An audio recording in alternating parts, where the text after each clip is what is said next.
Il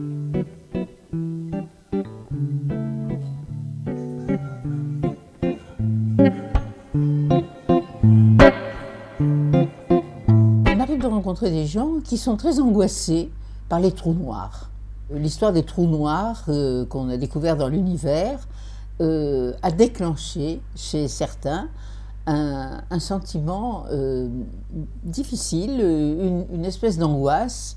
La première fois où quelqu'un m'a dit les trous noirs ça m'angoisse, j'ai trouvé ça très étonnant. Et puis en écoutant davantage parler cette personne, puis d'autres, je me suis rendu compte qu'en réalité le trou noir qui angoissait, c'était une image du vide. Et c'était une angoisse du vide. Alors cette angoisse du vide, elle touche des secteurs différents. Angoisse du vide d'être, qui est une espèce d'angoisse de la mort et d'une mort dans laquelle on sombrerait dans le néant. Certaines angoisses de mort sont des angoisses qui en réalité sont des angoisses de vide, de même que certaines angoisses du vide sont des angoisses d'être mort. Et quand on prend les choses de cette façon-là, on ne peut pas arriver à les résoudre. C'est parce que c'est une angoisse qui vient de beaucoup plus loin, de beaucoup plus profond. Qu'est-ce que c'est que cette angoisse métaphysique, finalement, du vide ?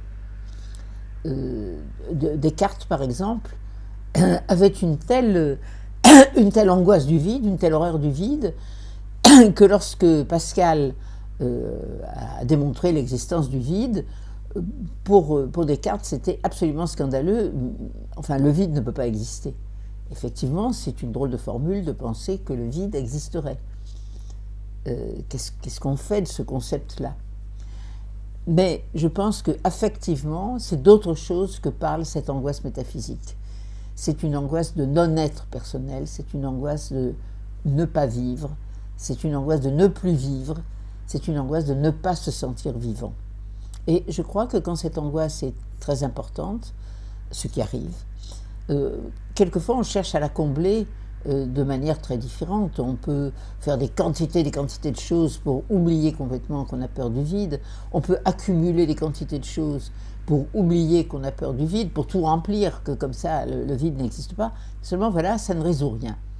Et pour résoudre, je crois que c'est une démarche à la fois peut-être d'analyse personnelle, de méditation, de toutes ces démarches qu'on fait beaucoup actuellement, dont certaines sont valables, dont d'autres le sont moins, mais qui consistent à essayer de se rejoindre soi-même au plus profond. Et si, par une méthode ou par une autre, nous arrivons à nous rejoindre au plus profond, je pense que l'angoisse des trous noirs et l'angoisse du vide a des chances de s'estomper ou de disparaître en laissant uniquement le problème que cela représente et auquel il nous faut quand même songer.